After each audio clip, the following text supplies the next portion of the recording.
Hello, wonderful people, amazing people, beautiful people of this world. Hey, you, it's time for the tea. Serving you the tea hot, hot, hot on DT Podcast on another sizzling episode. Let's get to sipping. DT Podcast. The tea. Oh, yes, it is the tea podcast. For sure, it's brewing on DT Podcast.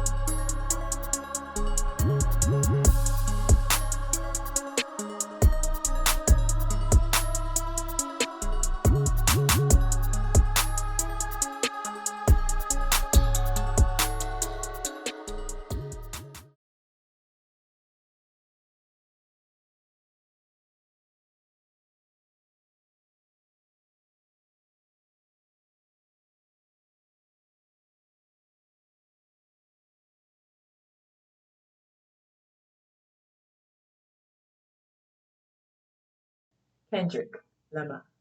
Yes, the legendary, the GOAT. Yeah, number one GOAT. He came out with such an explosive diss track. I mean, it ended all. It ended all. For real. Let me tell you, this one is it. I think oh, my top of the line in this diss track. I'm gonna say to you guys, I can double down on that line, but spare you the time. Don't tell no lie about me, and I won't tell truth about you. Mm, and it keep going on and on and on and on, and it keep getting real. Let me tell you, I love it. I love it. I am loving this. He was like, I'm good. I'm good on the page. I'm good on the page. Let me come and slice this and end this right now because there is no competition, right?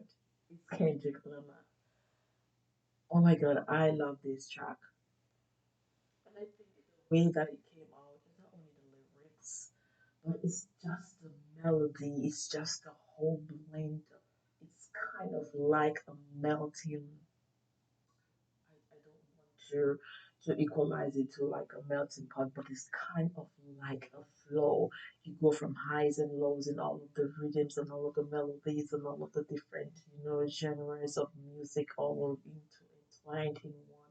It's kind of like a blues, jazz, hip hop, rap, even bringing in some of, oh my god, some of like instrumental genius work. Wow, I am loving it. The lyrics are so well done. It's like, it's like hitting the nail right on the head. It's like drinking, it's sending, it's ending it. I really love that was really tough. I don't think there's ever going to be any other diss track that's gonna top this. I don't think so. I don't think so. I don't think so. I don't think so. There's no way my glasses frame, my shoulder pads is going to win in this. No way, Jose. It's so good. They try this thing. Yes. Basically should just stick to what he's pretty much good at, which elevator music, more music, which is really top of the line, really great, amazing. But rap is really Kendrick Lamar's line. It's not just about the genius in the lyrical genius way that he performed the songs with the music. Oh my god, and blending in so many different genres into one majestic way is amazing. It truly, truly is amazing. Mhm. You know, this is Beyonce. Oh my God. Yes, my girl is really killing it. Have you guys heard Beyonce and Blue Ivy? Oh my God, is in the new Lion King. Woo! Wow, that's an amazing, great accomplishment. She's going for the EGOT. Yes, Blue Ivy. This girl is really skyrocketing to greatness. Oh my God, I'm so amazing to see how she is just following into the footsteps of her mother. I'm trusting, believing. I know what we're gonna be saying. We got it all together. She's nothing, but I mean, she's putting in the work. She's putting in the work. There's a lot of us, even if we got lots of shit have to deal with, we still don't put in as much work. So, gotta give it a props to her. She's putting the work. She has done it to the T. She is really going for it and amazing. I love to see how Beyonce and her daughter Blue Ivy is really, really taking it to the max. I mean, to legendary levels. So it's pretty amazing. Pretty dope. The Lion King, oh my God, that's pretty dope. So all props to her and Beyonce. And Cowboy Carter, not really so much. I am the Navy, reserve, but I love to give props to who props is worthy of, and surely Beyonce is worthy of this props. Everyone can shine and glow and grow in their own lane and in their own levels. And trust and believe me, everyone, Beyonce is growing and glowing and in her level. Rihanna is glowing and growing in her level. Everyone has a space in the legendary lanes to really explore that. And Beyonce is doing pretty great and really bringing to light, Black people impact and the history and start of, country music, you know. So surprisingly, small little Dominica. Surprisingly, there's a lot of people who do listen to or very old school American country music. I know growing up, I've heard of elderlies have listened to the old school country music, and a lot of them come from Black people. So it's really going back to all of these roots and understanding why that connection, with country music, Black people and country music. So it's pretty dope to really bring this all to light, and it's amazing. And I have heard about this book about My Black Country. I think it's an author, Alice. I can't really recall what's her last name, but it's a pretty amazing read as well. So I think I'm gonna get my hands on that book to read more, historical of Black people in country music. Pretty cool. So guys, yeah, so that's the tea of the week. And I just want to touch on something else, but we're gonna get back to it. This episode is brought to you by Tilo. Tilo is a brand about relaxation, renewal, and rejuvenation, providing products such as loose leaf teas, which can be enjoyed both hot and cold. So grab you some tea from Tilo on www.tilo.us. That's www.teallow.us. Once again, thanks to our sponsor, Tilo, for their amazing teas and more. Be sure to check them out on the social media platforms Instagram at tilo.llc. And shop all your amazing teas with Tilo. Word up. It's time for the word of the week, and that is time. Take inventory of money earned. Take inventory of moments experienced. Take inventory of memories with everyone. Take inventory and master eternity. Okay, guys, we are moving on. I'm gonna talk about intercultural relationship. It's gonna be a very pretty. interesting one. But before we go there, we want to get a bit another about a word from our sponsor. Stay tuned into DT Podcasts.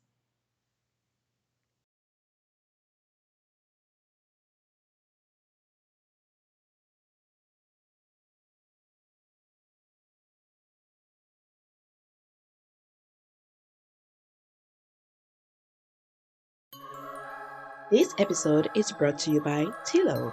Tilo is a brand about relaxation, renewal, and rejuvenation, providing products such as loose leaf teas, which can be enjoyed both hot and cold. So grab you some tea from Tilo on www.tilo.us. That's www.teallow.us.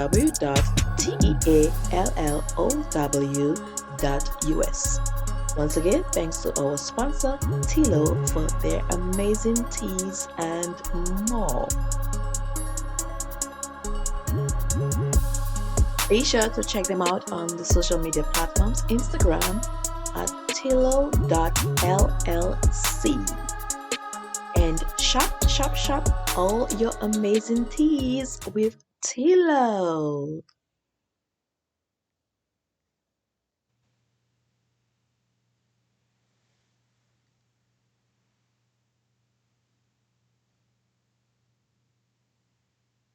Intercultural relationships. We're going to talk about that. So basically, what is intercultural relationships? As you think of it, interracial relationships, extremely hot topic. But the part B to interracial relationships, intercultural relationships. And yes, black culture is vastly different from white culture. Just like being black, not just all about your skin tone. It goes really, really deep. And so on intercultural relationships, that is where the friction lies. The big, humongous question is, can you become fully vulnerable with that person? Can you truly become fully vulnerable with that person? I'm thinking to myself, I think not. I don't think so. I don't think so. If we really have to be real, I mean, if you're just looking for love just for yourself, you are a person who is very individualistic and is just, fulfilling your own, desires or fulfilling your own lack or whatever it is that you feel empty within yourself. And perhaps you feel that someone come into your life of different culture and different race, and you feel to yourself that that person, makes you feel happy and makes you all that. And all this is nice and wonderful. And all, roses are red and violets are blue, but roses are very in various colors too. Mm. So, that being said, I think before you just look at it in the surface level, if you were to, I wouldn't know, Black King, Black Law forever. But if that's the path you choose to, take a moment, take that. Can you be fully vulnerable with that person? Can you intercultural relationship work? Not just the interracial relationship, but can the intercultural relationship work? Can you be fully vulnerable with that person?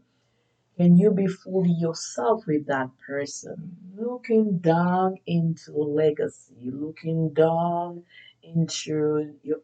way into your future, looking way into the possibility of what it is like, not only your family, but their family.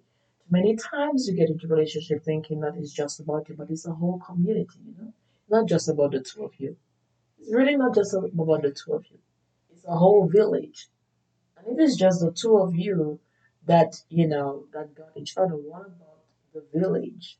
What about his family or her family? Have you put that into consideration?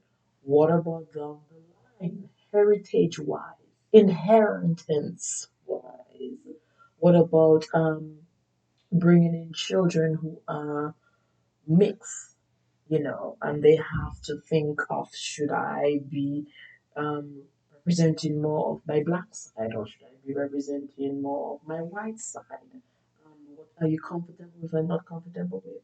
Truly, especially as a black woman, and even more so as for a black man, you cannot just think about yourself.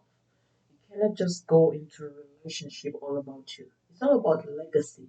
It's about creating a future of black love, creating a future of love that really exemplify the true dreams of our ancestors. That really speaks in volume of how it was way back then and how it should be. You know, it's all nice and wonderful. And if you are just all about individualisms, that would definitely work for you. Interracial relationship will work for you. Intercultural relationship will work very well for you. Uh, but with that being said, if you are about building a legacy, and if you're about creating generational wealth, and if you're about um, creating a new ideology, a new um, family infrastructure, a new mindset in terms of Black love, and you really want to push the button and really want to go there and bring out the most best of Black love for the world to see and for your children to see and your children's children to see and experience, then you have to go beyond just finding someone that fits into your world. Finding someone that fits into your world, you have to find someone that also fits into the world of of your children that is to be born and is to be into this world. So you have to consider all of those things and all of those aspects of all of it before you get. Can you be fully vulnerable in an intercultural relationship, interracial relationship? Very excruciating hot topic, but something you have to consider, not just delving straight into it just because of the feels and all of the goods and wonderfuls and making you feel like you're top of the world. It's not just all about you. It goes way deeper than that. So consider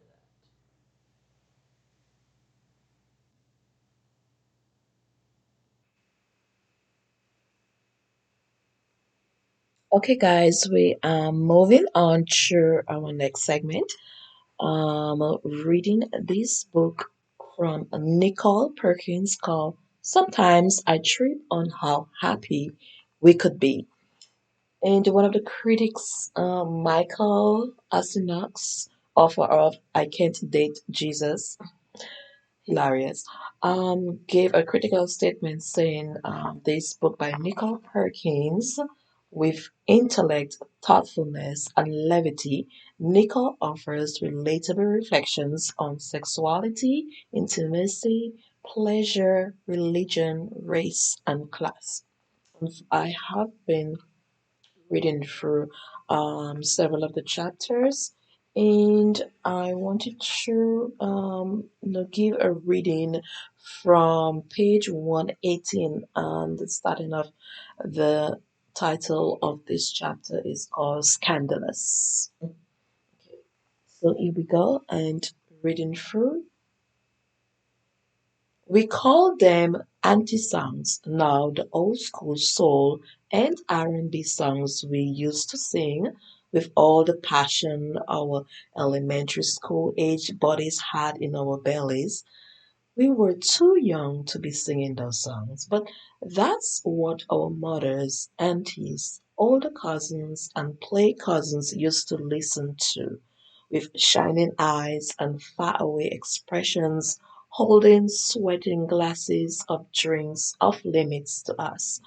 If our aunties weren't listening to them as they sat in the kitchen, staring at memories, we couldn't see, the radio played them during every quiet storm, sometimes with dedications like from Dennis to that special someone. She says, "You know who you are." And then Vesta Williams would come on singing congratulations to the man who married someone else. Or the ultimate side chick anthem, As We Lay by Shirley Murdoch, who sings about everything that happens in those moments before your man has to go home to his wife. Hilarious. There have always been songs about cheating spouses and their lovers, but when women sang them, they tended to be from the point of view of the disappointed and hurt wife. The audience is supposed to take the wife's side. Dolly Parton's unforgettable Jolene begs the other woman not to take her man.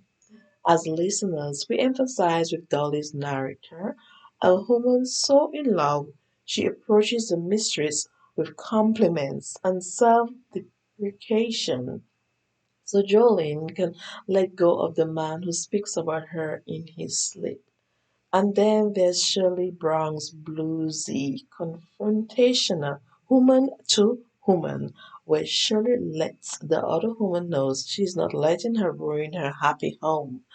Songs like Jolene and Woman to Woman highlighted what a woman would do to keep her man, avoided laying any responsibility at the cheating man's doorstep, and made the other woman a villain with a capital V. But I was more interested in the anti songs, ones like As We Lay or Congratulations, where we got to hear the other woman and realize maybe she's not a bad person. Maybe she's actually a human being with emotions too. Maybe the other woman is in love and deserves our empathy. We heard the other woman in our families playing these kinds of songs back to back, and we sang along, our little bodies swaying, until one day we were adults and the lyrics, the circumstances, made our bodies sway in too much understanding. After I'd abandoned my first attempt at grad school, I returned to my alma mater in New Orleans to serve as a college advisor.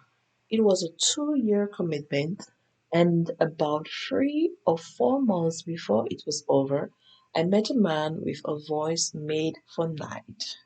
He was a lovely, nerdy thing with a shaved head to show premature balding, who was the boss. He wore colorful Puma tennis shoes and t-shirts with political figures like Che Guevara. He had a few years to go before he hit 30, but he already had the look of a hip hop professor in line at Whole Foods. He had freckles, a sprinkle of joy across his nose and cheeks.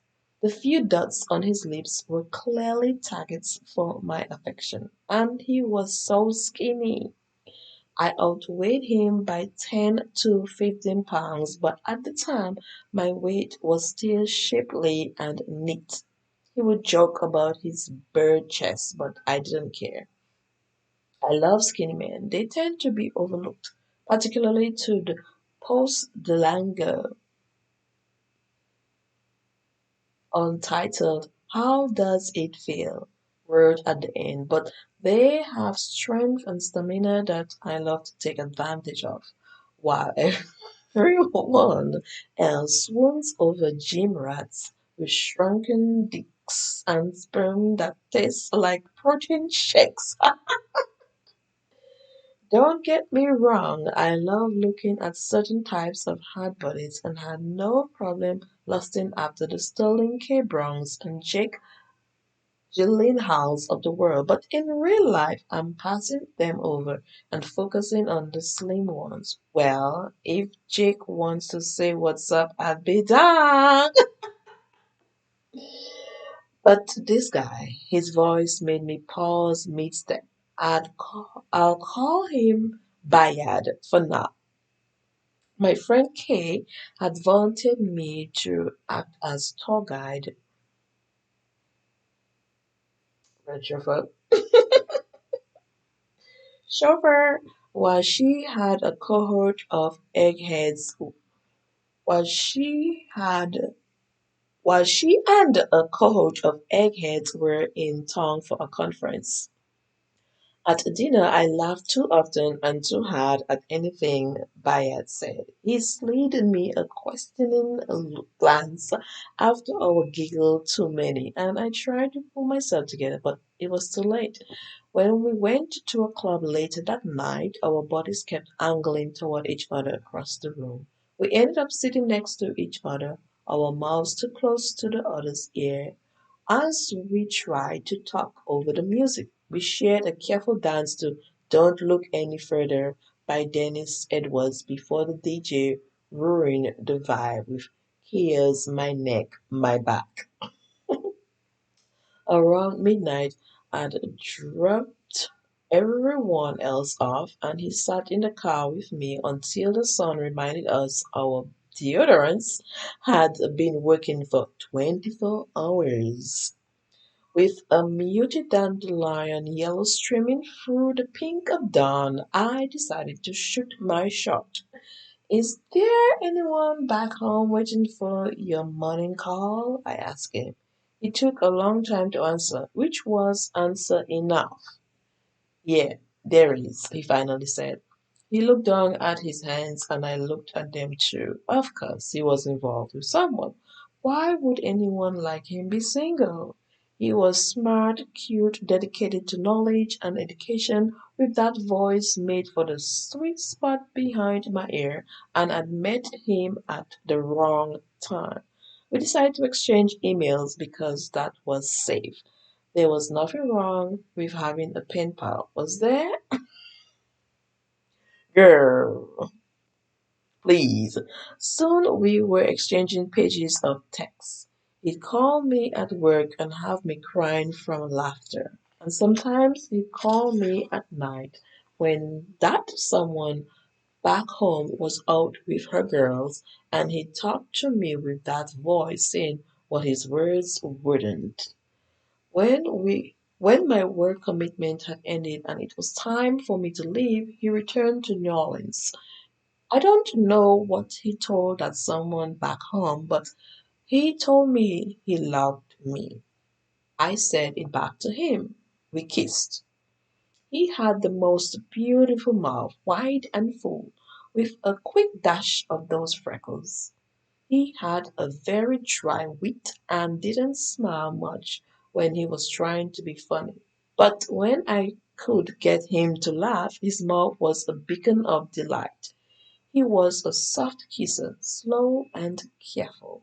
He always wanted to give me room to change the climate of the kiss. Of all the kissing I'd done to that point, I think he was one of the first to make me feel like if kissing were all we ever did, it would be enough.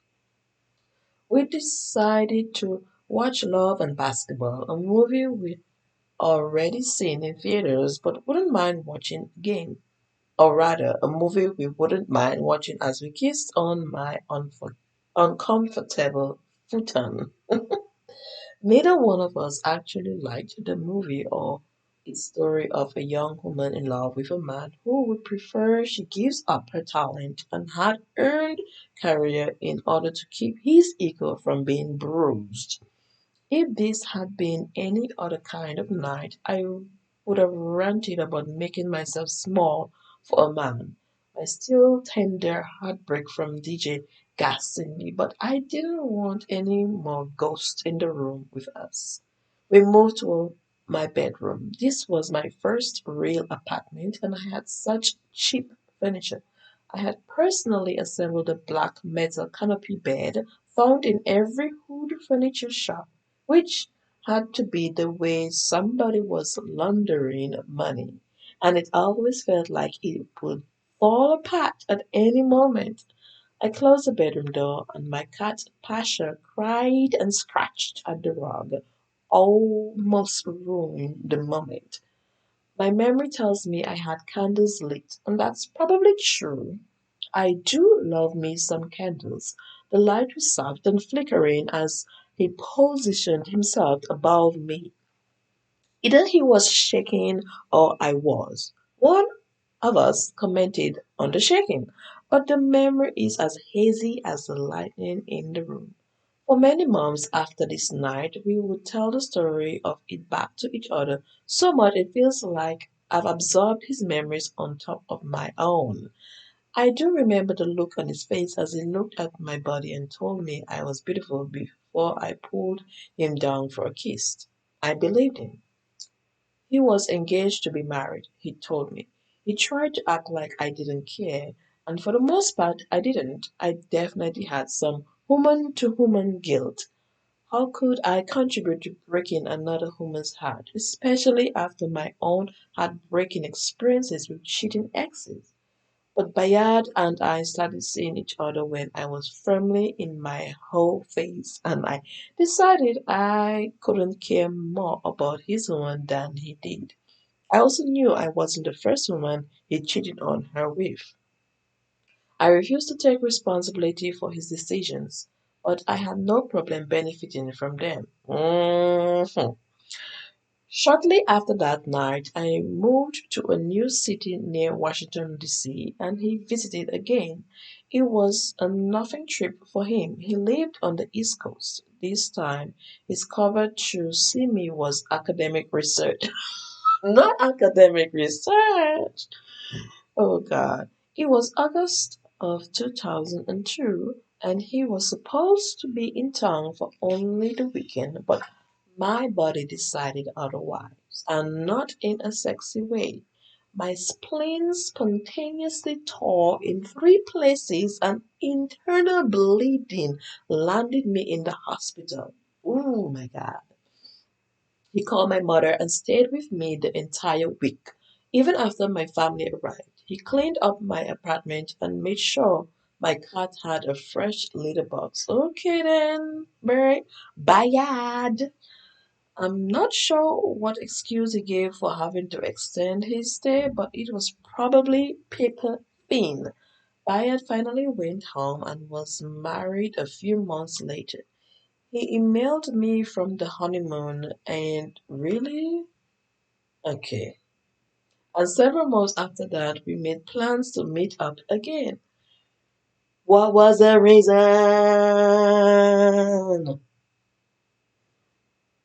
Okay. He left the hotel website up on his laptop, and his wife found a book had inscribed with something sneaky. All the little clues she'd been collecting and trying to ignore fell into place. She eventually reached out to me via email and AIM, instant messaging of old. You know what? That should show you. I'm saying AIM, but AIM. Okay, instant message. Okay, okay, okay. That's way beyond my time. Moving on, the exact messages have been lost to time and anger, but the gist remains. So here it goes. What did he tell you about me? He didn't talk much about you.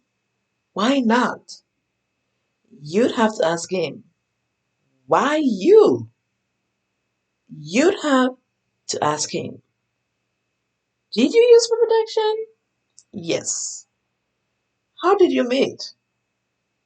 Through a friend at the conference? Why did you do it? I wanted to. Do you love him? I think so. Yes. Do you want him? No. I'm not trying to take him from you. Were you good to him?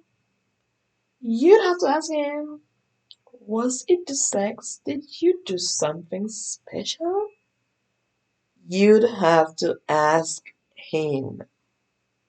I saw your pictures. Okay. Does he love you? Ask him. What is it about you? I don't think it was about me. Not really. Why did he do it? Ask him. Was it good to you? Yes. Did he make you come? Yes. Um, I ping pong between a strange loyalty to him. The need to defend myself, the desire to protect her, and the need to be catty. Yeah, I can see that. I wanted to tell her to leave, that he cheated before, and that if it hadn't been me, it would have been someone else. But I also wanted to tell her that, okay, here we go. I also wanted to tell her that her pussy was trash. Oh no, she didn't. Oh yeah, she did. Bayard's wife reminded me of those petty girls in school who couldn't understand why guys would be interested in me. I didn't have the things I was supposed to in order to be attractive, but I did talk about sex a lot, and it was clear that was the only thing they thought I had to offer. I let her have shots. I got in a few stingers, but I let her have whatever she needed to feel better. Even as I stood firm in my need to give myself priority and pleasure, I did feel like I had betrayed feminism and womanhood. In giving myself what I wanted, I'd hurt another woman. I felt guilty, but I would not allow myself to feel ashamed. Somehow, it's never the man's fault when he cheats. We know he's weak. We women have to be the strong ones and do everything we can to keep him happy at home. Or if the chance to be the other woman arises, we have to refuse to give in to his advances, refuse to even tempt him, and resent having to be responsible for men's actions. He knew the consequences of the decisions he made, and he made them anyway. I refused to be held accountable for his part in all of this, no matter how bad I felt in that moment. She didn't understand how I could be with him and claim to love him, but not want to take him from her. He taught me that I could love again after breaking up with DJ, and he made me realize I could be loved. But I was no fool. I firmly believe in the adage, how you got him is how you get got. And I'm not going to lie. Part of the allure was that I could send him back home. I loved him and I loved being loved again, but I wasn't ready to hop back into a committed relationship. My whole face was losing its appeal, yes, but I also knew he wasn't the one. I didn't want to take him on just because he felt obligated by our affair. After the emergency splenectomy, when I was 25, I was sure no one would ever want to have sex with me again. I thought I'd had to recycle old lovers who knew I had that gushy and didn't care about a scar. I poured out my vanities in emails to Bayard. He'd call me and tell me everything he remembered about my body in quiet details. When it got to the point where I was fully healed and ready to try dating again, he couldn't stomach the thought and so he came to visit me. He wanted to be my first love after medical trauma. What in the hell? Oh God. He wanted me to find pleasure with him before anyone else. The nerve! He kissed my belly and touched me carefully until I demanded firmer attention. Then he was gone again. A little while later I came home one night and stopped short of putting my key in the door. Something was off. Had I been robbed? The door was still locked, and there was no sign of forced entry. But the space in front of my door didn't feel like me. Inside, everything was as it should be. But when I logged into instant messaging later that night, Bayer's wife pinged me. We had become awkward friends and chatted a few times a week. If you're talking to me, you know that he's not. Maybe. Hmm. I had to travel for a conference recently. Oh, where? DC. Hello? Yeah. I stopped by your apartment. I see. How did you get my address? From the emails you sent to Bayat. I want to see you for myself, in person. Why you? I tried to explain there was nothing in particular about me, but I did know what it was. I was a country bumpkin, someone who had bailed on grad school while he was a Yankee East Coaster working on his doctorate. He could teach me all the things that were old to her. His jokes were new to me, my laughs even fresher to him. They shared a similar ethnic background, each child of an immigrant parent, and had visited that homeland together. But I am a plain old American black woman born and raised in the South. He had lived in Brooklyn before and taught me New York slang. He described bodegas and sent me mixed CDs he made to put me on to new music. I was a different kind of student for him. When I think back to him and our love, I wonder if he really loved me or loved the newness of me, the difference of me. He was a kind and generous man, so maybe he did. I loved him too for a while. I think I stopped loving him first. I was tired. The next year, I had had a second surgery, and he and his wife came down to visit me. She gave me a papier mache butterfly. I still have it in storage somewhere. After I had recovered, Bayard came back to DC with his wife's permission. He said she wanted him to seal the closure, but I knew it was a test. He failed. No candles lit the way that night. He was shadowed in blue and less gentle than he normally was. He would usually start off a little too caring, and I'd have to coax the aggressive side out of him. He once said he didn't want to smack my ass before because he didn't want me to feel like a porn star. I appreciate his attempt at being a feminist in the bedroom, but I also wanted my ass slapped. Oh my god, this girl is a lot. On the night of this visit, he wanted me to remember him. He wanted me to take out all the frustration and conflicting emotions he had about his wife becoming friends with his mistress. He wanted me to feel his anger at betraying his wife yet again. He wanted to punish me for being irresistible, and I took it all from him. He had saved my life. He had helped me realize I was not unlovable. It made me remember what it was like to take off the armor of casual dating and relax into a relationship to be comfortable enough to share secrets. So I would take on a little of his pain. It was nothing.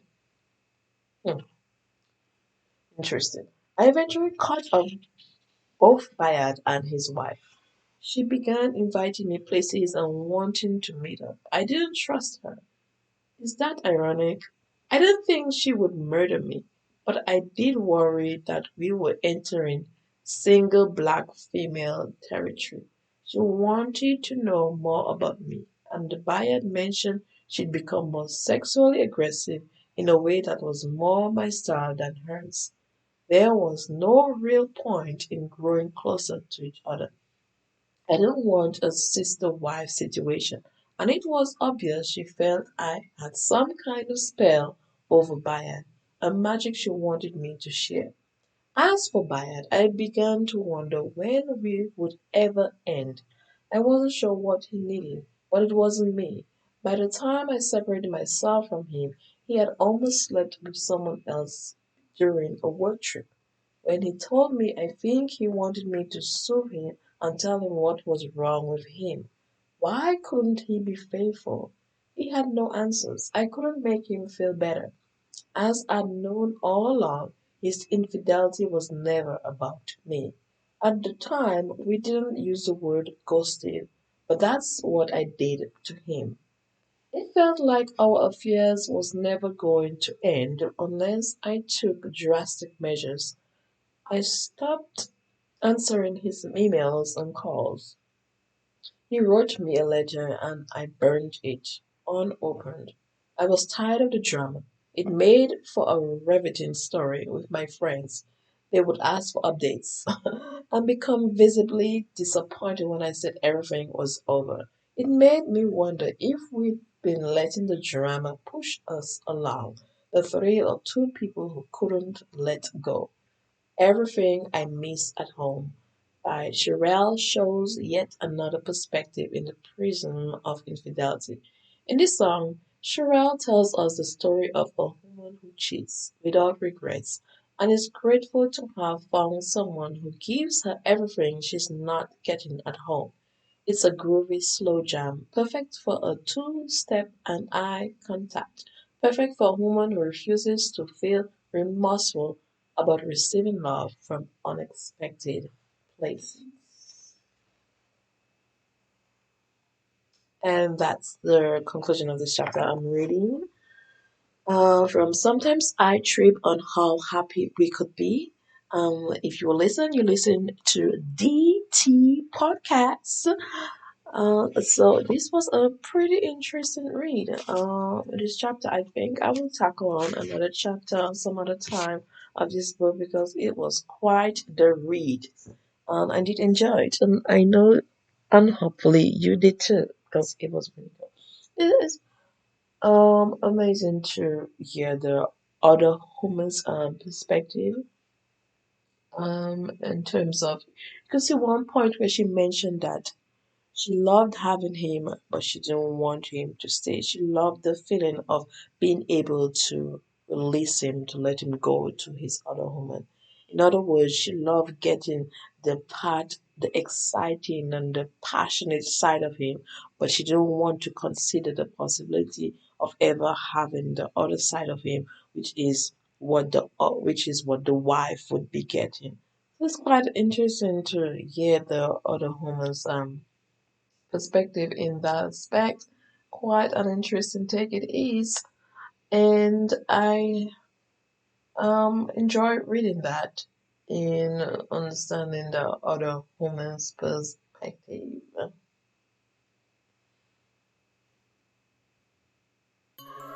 It is that time, and I will see you again on the next Sip Sip on DT podcast.